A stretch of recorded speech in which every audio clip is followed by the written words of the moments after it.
Olá, estamos começando o podcast Passando a Boiada.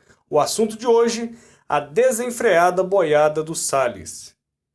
Como de costume, começamos dando um giro pelas notícias mais importantes da semana. Destacamos que o STF anulou por 8-3 as condenações do ex-presidente Lula. E por que isso é importante?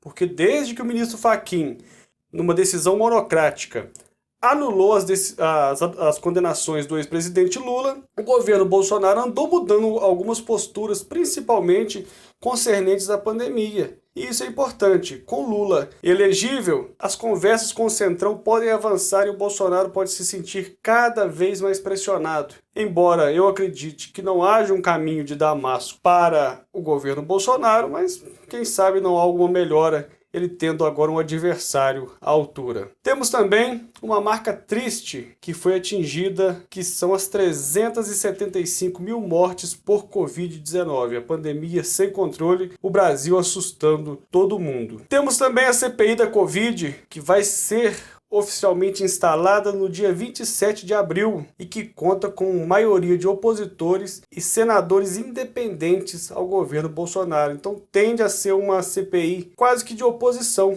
um instrumento de oposição muito importante e que pode trazer resultados e mostrar quem são os culpados, os verdadeiros culpados por essa crise tão profunda que nós estamos vivendo, dessa crise sanitária, econômica e política. E para adentrarmos no assunto de hoje, temos também o cabo de guerra entre a Polícia Federal e o Ministério do Meio Ambiente. Primeiro o histórico. No dia 20 de dezembro de 2020, a Polícia Federal fez a maior apreensão de madeira no Brasil. Foram 43 mil toras, aproximadamente, dando aí um volume de 200 mil metros cúbicos de madeira, um recorde histórico no Brasil. Então essa apreensão ela teve exposição ampla pela imprensa, tendo em vista o recorde, e mostrando também a atuação da Polícia Federal na região norte, no combate ao crime do desmatamento, no combate aos madeireiros ilegais. Daí, o ministro Ricardo Salles, ministro do Meio Ambiente,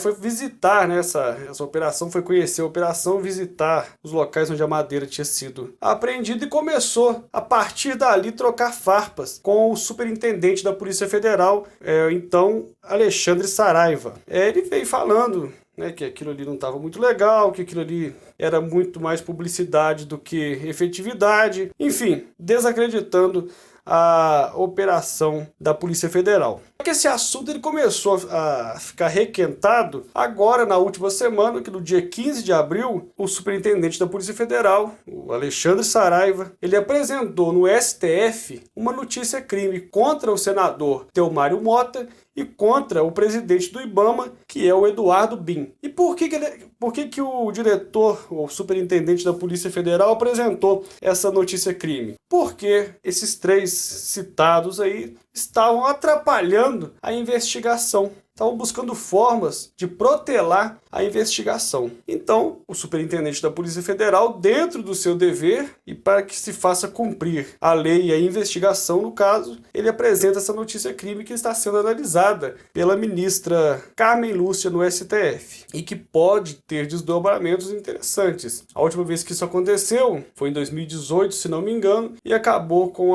o afastamento do ministro, na época o ministro do Trabalho, justamente por atrapalhar nas investigações. Então eu acredito que o rumo possa ser o mesmo, porque atrapalhar a investigação nessa altura do campeonato é extremamente complicado. Para piorar, no dia seguinte, no dia 16 de abril, o Alexandre Saraiva foi exonerado do cargo de superintendente da Polícia Federal no Amazonas, que era responsável por essa operação. Então virou ali um clima extremamente complicado, um clima difícil entre os órgãos de investigação, entre a Polícia Federal e o Ministério do Meio Ambiente, tentando atrapalhar. O senador Telmário Mota também tem relações escusas com madeireiros e também o presidente do IBAMA. Que situação que nós chegamos, hein?